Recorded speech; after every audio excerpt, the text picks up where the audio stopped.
without further ado, it is my pleasure to introduce Ms. Lichi Leong, the Area Health Education Center Western Washington Project Manager. Let's give her some hand claps and some snaps as she takes the floor. Hey everybody, thank you so much for being here today. It's great to see all of your faces and exciting to engage with you during this process. We've got a great panel coming up that I'm especially honored to introduce as a first generation college student.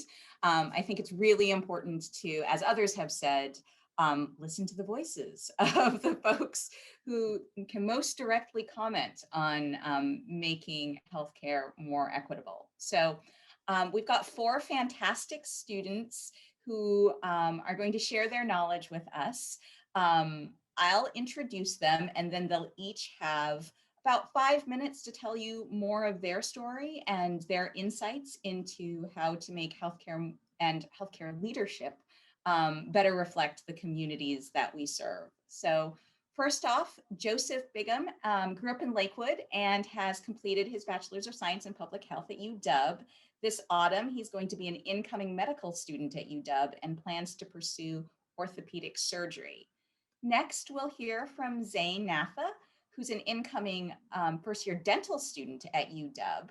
She'll also be joining the RIDE program this summer, where she'll be trained to serve the needs of rural and underserved communities here in Washington. She's also an alumnus of UW's Summer Health Professions Education Program, where she participated as both a scholar and a teaching assistant. Next up, we'll hear from Alex Rodriguez, an incoming medical student at UW from Wenatchee. He's actually taught chemistry at UW and worked at UW School of Dentistry's Office of Educational Pathways and Diversity. And last but far from least is Anise Marshall, an incoming medical student at UW. She's worked for Fred Hutch for 4 years, currently as a clinical research coordinator. And she's also an adult reading tutor for Seattle Public Libraries and a graduate of Occidental College. So we're excited to hear from all of them, and we'll start with Joseph. Hi, everyone. My name is Joseph, and like Zanichi said, I'm an incoming medical student here at the University of Washington. And to give you like a brief story, I grew up in Tacoma, Washington with my mother and my younger brother. Storyteller, I grew up in poverty. I didn't really have a lot of, good guidance. Grew up in like a very troubled neighborhood. And I often had to, stay rooted in my religion and keep family close so that I could succeed in life. And during this time, my mother instilled in me, the skills and the motivation to, get to where I want to be. And then upon coming to the University of Washington, I got involved in clinical biomechanics research with Dr. Howard Chansky, who was the chairman of the department. And during that time, I was able to, go under his wing and learn, how you could actually, make healthcare equitable with his position. So, I was able to witness the different programs he was able to initiate through the Department of Orthopedics by, providing like a minority scholarship for visiting medical students, because that's often a barrier when they come here on away rotations. And I think ultimately it's very important that medical schools recruit students who look like myself, especially Black men, because there is a strong shortage in America for medical students that look like me. And with that being said, I think that if medical schools like UW could reach out to students who are at like elementary, middle school, high school, they'll have more diverse members in the workforce that ultimately go into like leadership positions that make the necessary changes to make sure that everyone has like fairness and justice here in Seattle and abroad.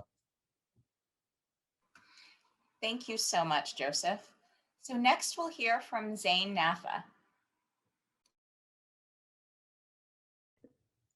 Hi, my name is Zain, and I am from originally upstate New York, close to the Canadian border. I have both my family is both Canadian and American, and my family in general, we have spent decades and essentially are from East Africa as well as South Asia. And so when my parents essentially immigrated, we were the only ones within my whole extended family to come to the US. And so I have been the first generation to be born and is a citizen of the US.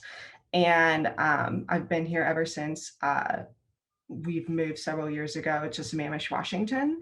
And throughout my time, I have been, I guess, here in Washington State and just growing up, one of the biggest things within my own community, especially, and within my own family also, is the lack of understanding of dental education was very present and prevalent.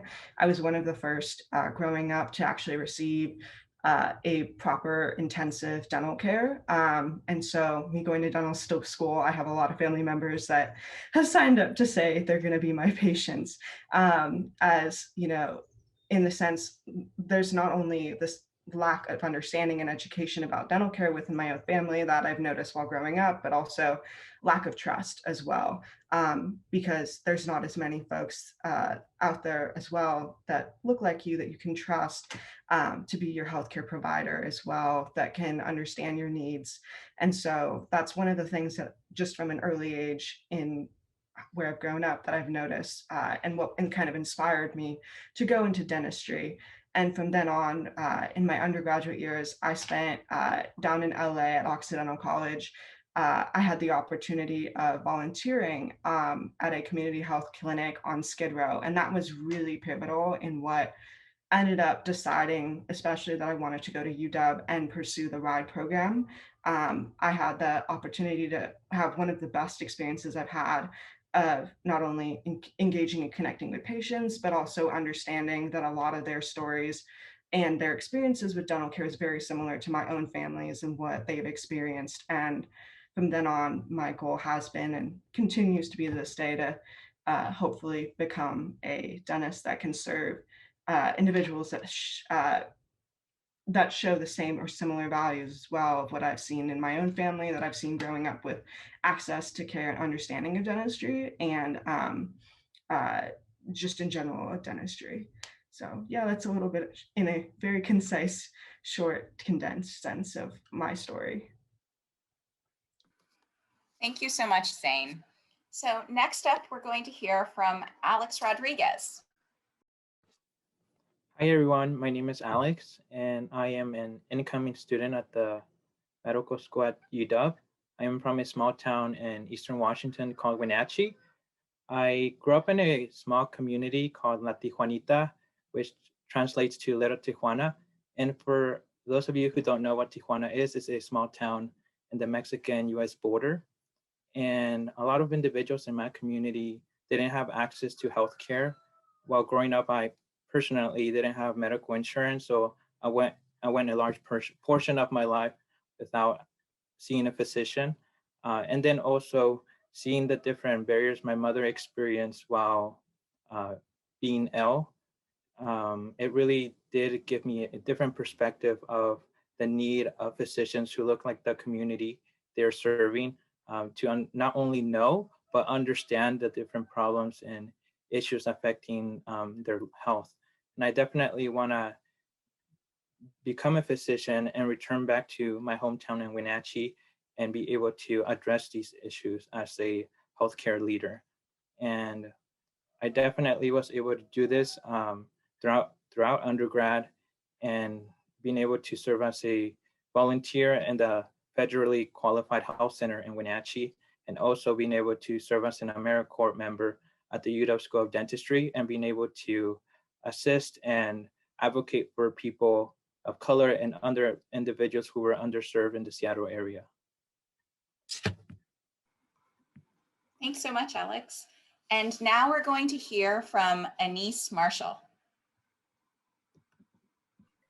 Hi, everyone. Thank you for having me. My name is Anise Marshall, and I'm an incoming student at UW School of Medicine. And my experience has been, it started growing up in Rainier Beach, which I just noticed around me that there was a lack of education services that were provided for students, as well as healthcare. And that's something that really just struck me.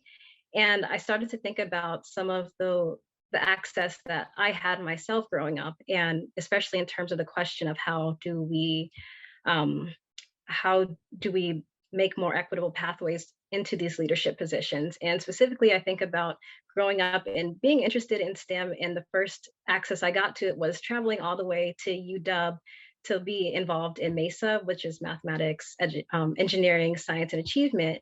And while I absolutely loved to be involved in that program, I noticed that it always felt like I had to travel outside of my neighborhood and outside of my community in order to feel like I was achieving and to feel like I was getting further towards my goal.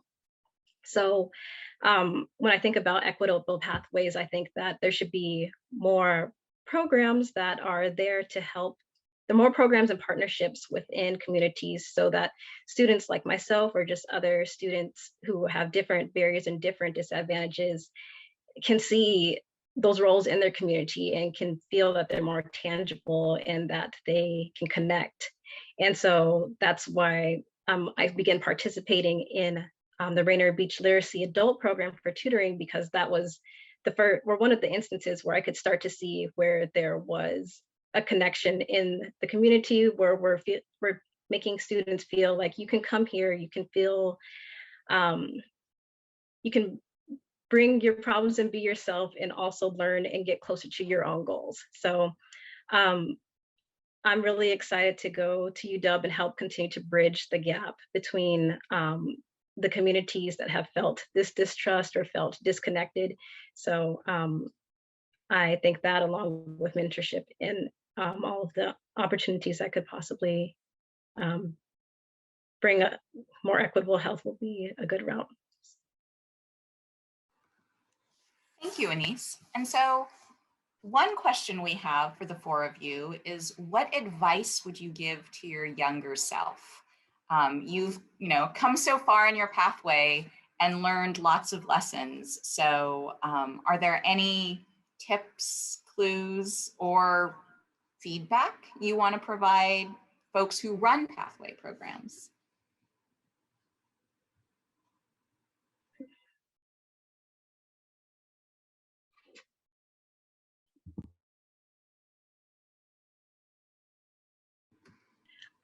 So go ahead. Sorry. In terms of running pathway programs, I think that it's important to have early and consistent engagement. So making sure that students are supported early on, and that they can know their resources and know that the different opportunities that are available. And I say that because I think about also growing up and not knowing all the things, or knowing some of the opportunities that were available to myself. So now looking back, or excuse me, now when I see other students up and coming, I'm always like, oh, you should apply for this because there is this program available. So getting the word out there to students in whatever way is possible. So that could be through like the community colleges, board posting, or just wherever, just really reaching out to where people are. Thank you for sharing that. I guess I can go next. So in advice, I would tell my younger self is to not be ashamed of your background, and definitely use it as a powerful tool to not only advocate for other individuals, but also to make a difference in your community. I definitely see that oftentimes the fear in my community leads to people kind of like sitting in the background, and oftentimes our needs are overseen, and just being able to be confident and be able to feel comfortable sharing your story. That way you can present different issues affecting vulnerable communities.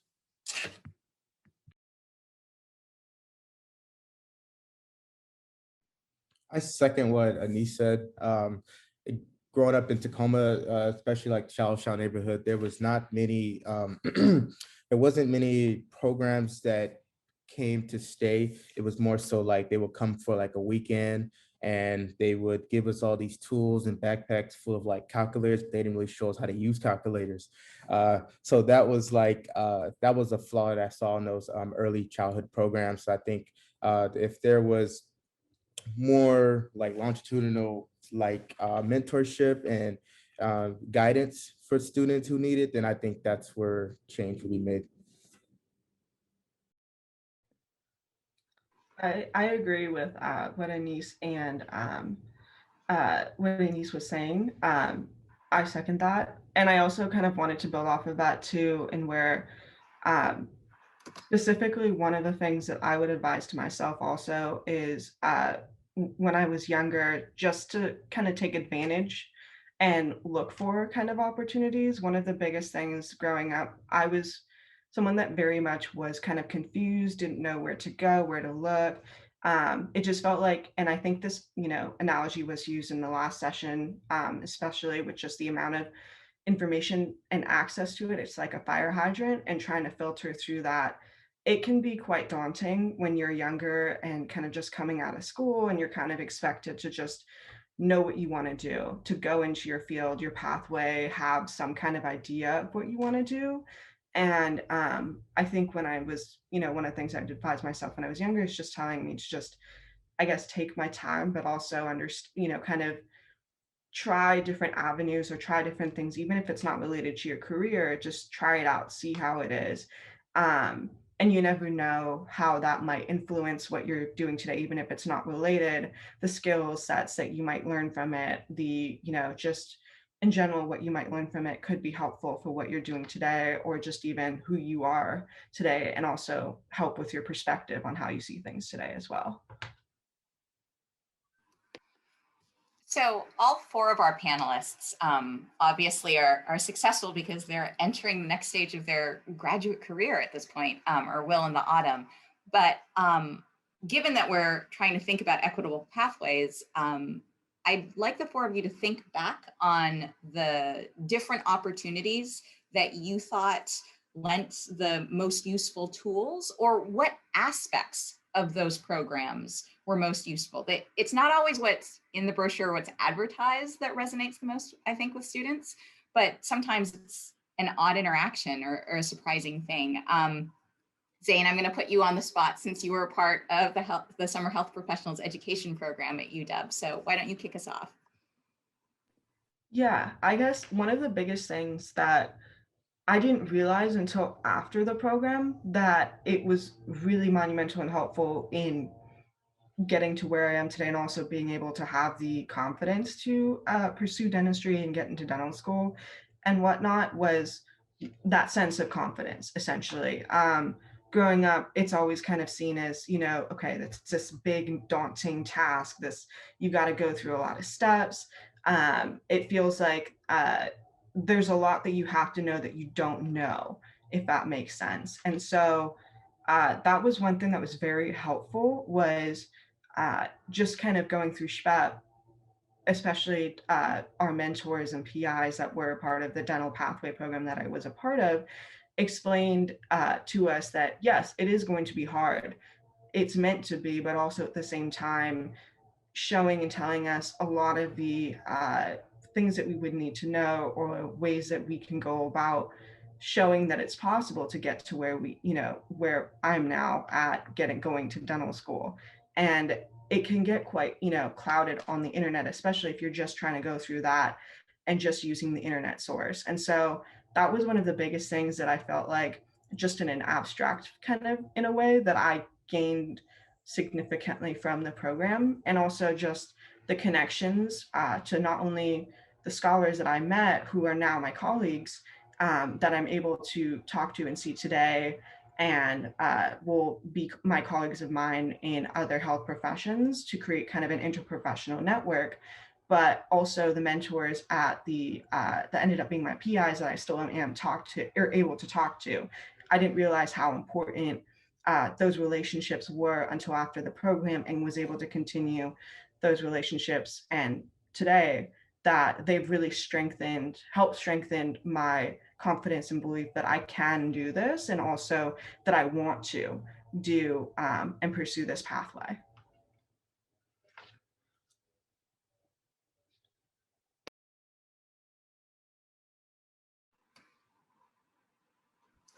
Again, I second what Zane said. I think as I look back at my experiences, I give a lot of credit to the Black doctors who played a very pivotal role in my life. I think coming from a background where you don't see many people look like me, especially Black men, it's kind of daunting to think like, oh yeah, I want to be a doctor, but I've never seen anyone like do it before. So after coming to UW, I got linked up with Dr. Williams and a couple like other Black residents, and they showed me the stuff. They gave me the blueprint of what it's like, being a Black doc, the troubles you'll go through, and imposter syndrome, and all the like, realism that comes with the profession. And I think as I get older and keep on progressing through, this journey, I could rely on them when things go bad. And I think that's just kind of the thing that I've looked the most forward to. Hi. So I think my experience, it really comes from the times the time of being a non-traditional student. So after graduating from undergraduate from Occidental College, I was always interested in science, but I didn't really exactly have my why. And it was working in clinical research where I did find my why I want to pursue medicine. And that was largely because of the interactions that I did have, where a lot of times the patients that I did see who came from who were underrepresented who had similar backgrounds to mine, either their prognosis was poor because of the timeliness in care or the lack of timeliness in care. And so I just really felt that in this time I made my most progress in figuring out who I was, why I wanted to do what I was doing, and also having the connections of working with different doctors and physicians and being able to see what they were doing. And like Zane said, seeing like, oh, I can do this. Like I can be in this position, and I could take it a step further and be the person to help bridge some of these gaps where I see disparities arise. So I really think that was an experience for me that built a lot of who I am. And then as well, I just want to mention I did do post-bac in like a kind of like a DIY post-bac, going to community colleges. And so I think just seeing that type of the access the lack of access there too was really eye-opening for me as well, just to see the difficulties that I might be going through and then other people might be going through. So I was that non-traditional experience that has brought me here. Yeah, I also want to echo what the other individuals mentioned about pipeline programs. I personally was involved in the Health Professions Academy at UW, and then also was part of the internship of UW Genomics. And those programs definitely showed me that even though I may not be what is seen as the normal type of individual who seeks different healthcare careers, I definitely am capable of doing it. I definitely saw that they were able to give me the confidence to continue my education, and I definitely didn't see myself being able to go to medical school coming from a farm worker background, being an ESL student and a first generation college student. Like I definitely could not do it alone. And these programs have definitely given me the skills I needed to go to where I am today.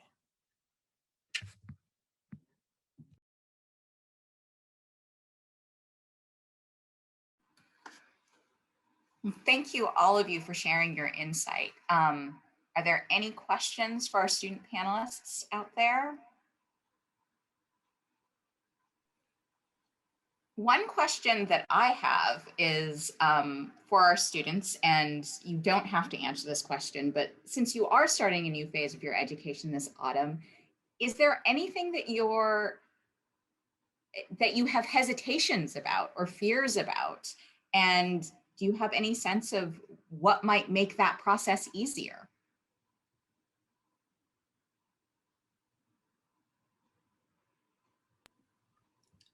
I can go. I think one in particular, and I think it's pretty common, especially going into a health professional career, or I think just a graduate program in general, doesn't matter if it's health related, STEM, etc., is finances.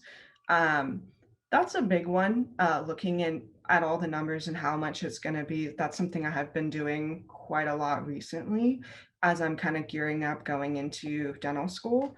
I think it would be helpful. I guess, also one of the things that was nice about also at SHPAP that they taught us is showing us how to break it down, doing a lot of financial literacy learning. That's something that I've never, in growing up, we don't learn that. My family does not teach me that. I would, if I didn't have that through SHPAP, I would use the internet to kind of get that information. And so that is something, even though while I still am learning and have had, kind of the ability to learn about it through SHPAP in a pipeline program, it is something that, still does make me a bit nervous about, because it is something that, I also do not know as much as I should. Like, I'm still constantly learning about it, if that makes sense. Thank you so much for that. I just want to add, there was another question put in here for our panel, and it's kind of on the lines of what you had just shared. Someone asked, what type of programs would you like to see in grade school to help students be successful in college? So something that may not already exist, or something that you were a part of that it helped you. So the four of you, if you want to share with those, please feel free.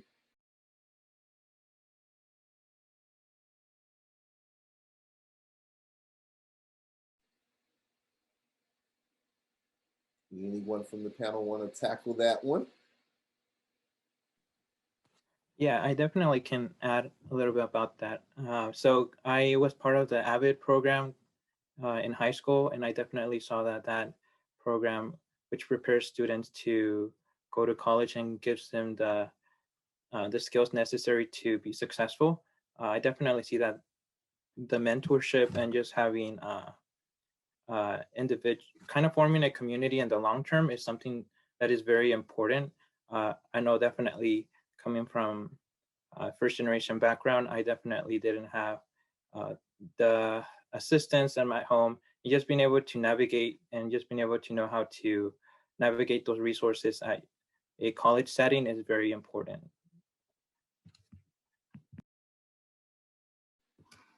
Well, let's give a huge round of applause to our student panelists today. Thank you, all of you, for sharing your insight, and best of luck in the autumn when you begin your next step. So thank you.